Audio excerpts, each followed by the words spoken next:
নমস্কার। শুরু করছি শ্রী শ্রী মায়ের পদপ্রান্তে বইটি থেকে পাঠ। প্রথমে ঠাকুরের প্রণাম মন্ত্র। ওং স্থাপকায় চ ধর্মস্য সর্বধর্ম স্বরূপিণে অবতার বরিষ্ঠায় রামকৃষ্ণায় তে নমঃ।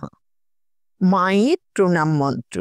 ওং জননীং স্থা দেবীং রামকৃষ্ণং জগদ্গুরুং পাদপদ্মে তয়ো স্থিত্বা প্রণমামি মুহুর্মুহু।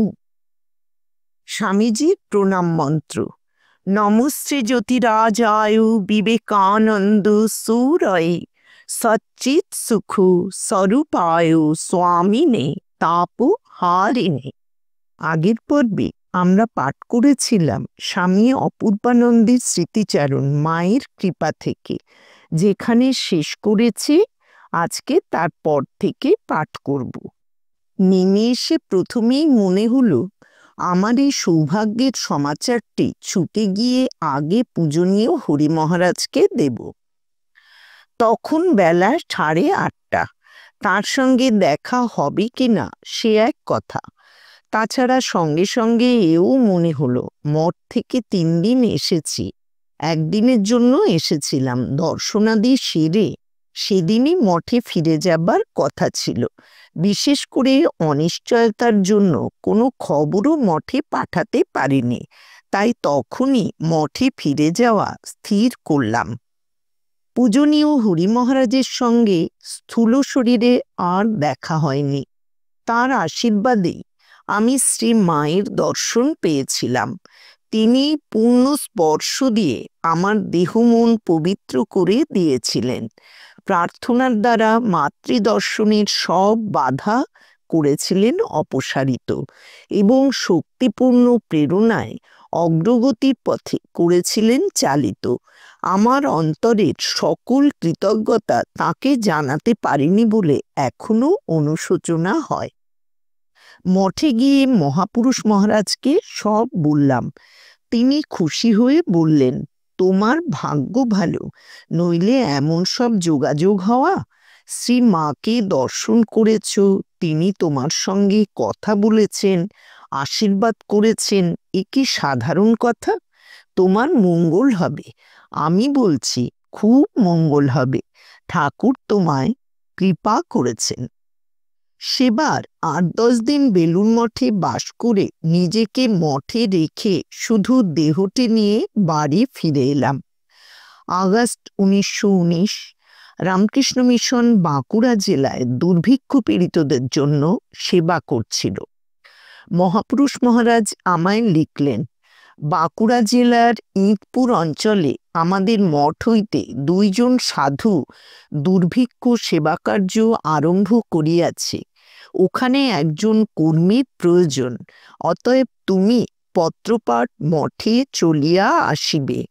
আমরা তোমাকে বাঁকুড়ায় সেবা কার্যে পাঠাইব।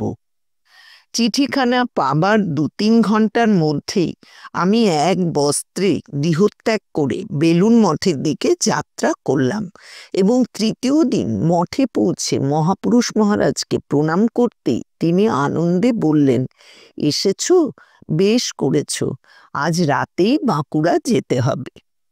ইঁদপুরে গিয়ে সেবা কাজে যোগ দিলাম। মায়ের বাড়িও ওই বাঁকুড়া জেলায়, আর মা তখন জয়রামবাটিতেই আছেন।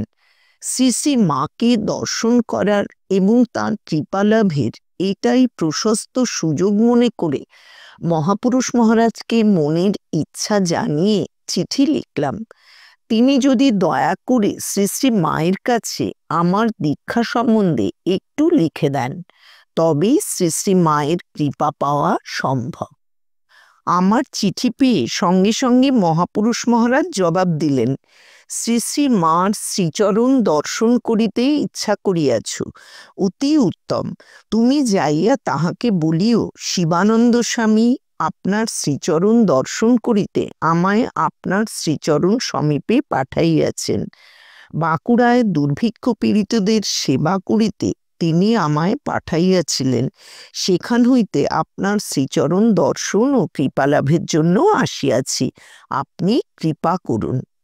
এই কথা বলিলেই তিনি তোমায় দয়া করিবেন। তিনি দয়ার দ্বার উন্মুক্ত করিয়া রাখিয়াছেন। যে যায় কাহাকেও বিমুখ করেন না। অতএব আমার স্বতন্ত্র পত্র দিবার প্রয়োজন নাই। এই পত্রখানি তাঁর শ্রীচরণ সমীপে পাঠ করিও, তাহা হইলেই হইবে। মহাপুরুষ মহারাজের চিঠিখানি পেয়ে খুবই আনন্দ হলো। আনন্দে ও আশায় অন্তর ভরে উঠল। কিন্তু যে কাজে এসেছি তার ক্ষতি করে তো যাওয়া যায় না। মাতৃদর্শনের সুযোগের জন্য তাই প্রতীক্ষা করতে লাগলাম। ওই চিঠিতেই মহাপুরুষ মহারাজ দুখানি গামছা চেয়ে পাঠিয়েছিলেন। স্থানীয় হাট থেকে কিনে রেজিস্ট্রি ডাকে তার কাছে পাঠিয়ে দিলাম। গামছা দুখানি পেয়ে মহাপুরুষ মহারাজ লিখলেন, তোমার প্রেরিত গামছা দুইখানি আজ পাইলাম। শ্রী শ্রী মার কৃপালাভ বড় ভাগ্যে ঘটে। তুমি যাইয়া তাহার শ্রীচরণে প্রণিপাত করিয়া বলিবে, মা আমাকে কৃপা করুন।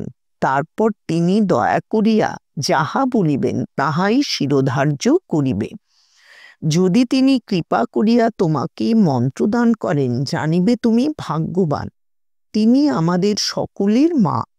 তাহার প্রদত্ত মন্ত্র পাইলে তোমার জন্ম সার্থক হইবে। ইহাতে আমারও পরম আনন্দ হইবে জানিবে। তিনি প্রভুরই নাম তোমায় দিবেন। সকলকেই তিনি তাহাই দেন। তাঁর চিঠিখানি পেয়ে শ্রী শ্রী মায়ের দর্শনের জন্য মন খুবই ব্যাকুল হলো। শ্রী ভগবানের নিকট কাতর প্রার্থনা করতে লাগলাম। সুযোগও হয়ে গেল। কয়েকদিনের ছুটি পেয়ে যাত্রা করলাম মায়ের দর্শনে। হেঁটে বাঁকুড়া আশ্রমে, ওখান থেকে ট্রেনে গড়বেতা। স্থানীয় আশ্রমে এক রাত্রি কাটিয়ে ভাদ্রের প্রথম দিকে এক ভোরে রওনা হলাম পুণ্যপীঠ জয়রামবাটির দিকে। খালি পা, জলকাদা ও পিচ্ছিল পথ, হালকা এক পশলা বৃষ্টিও হয়ে গেল।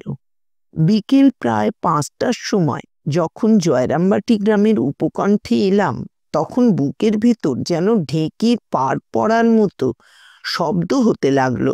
পথের দুধারে ছোট মেটে ঘরগুলি অতিক্রম করে উপনীত হলাম মায়ের বাড়ির দরজায়।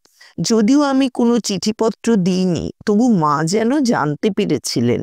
সেবক মহারাজদের পরিচয় দিয়ে মাকে দর্শন করার প্রার্থনা জানাতেই তারা আমায় বাড়ির ভেতরে নিয়ে গেলেন।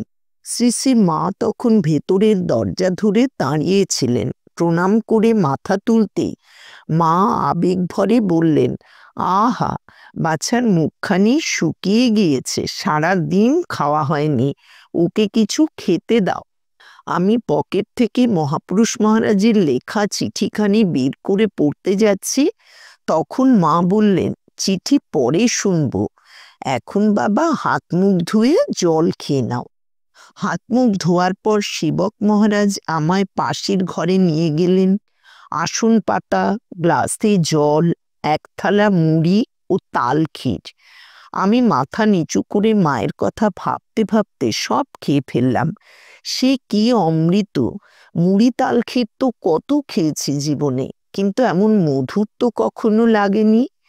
জয়রামবাটিতে মাকে দেখলাম ঠিক মায়ের মতোই, মলিন বস্ত্রে দাঁড়িয়েছিলেন আমার আগমন প্রতীক্ষায়, কত স্নেহ ও করুণা মূর্তিতে। প্রায় 10 মাস পূর্বে বাগবাজারে মায়ের বাড়িতে মাকে যখন দর্শন করি, তখন তাকে এত কাছের মনে হয়নি। একটু পরেই আমি পুনরায় মায়ের কাছে গেলাম। তিনি পা ছড়িয়ে বসেছিলেন তার মাটির ঘরটির বারান্দায় এবং কুটনো কুটছিলেন। মাকে প্রণাম করে পাশে বসে মহাপুরুষ মহারাজের চিঠিখানি পড়ে শোনালাম। তিনি তারকের মানে মহাপুরুষ মহারাজের খবর জিজ্ঞেস করলেন। সস্নেহে দুর্ভিক্ষ সেবা কার্যের সব খবর নিলেন।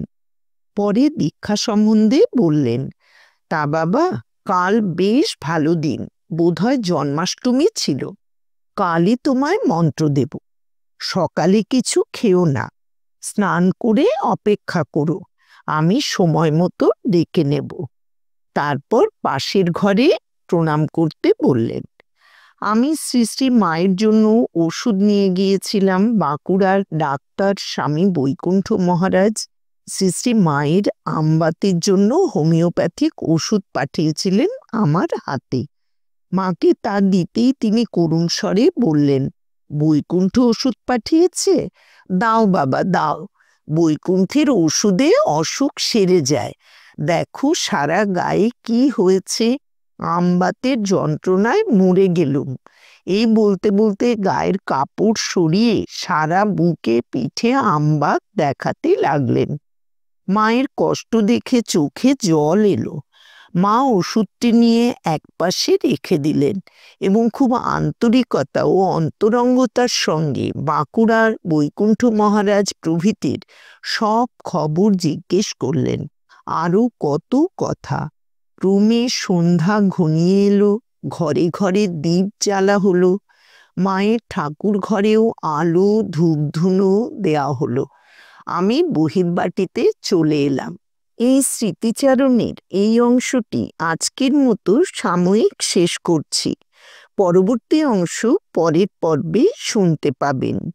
জয় ঠাকুর, জয় মা।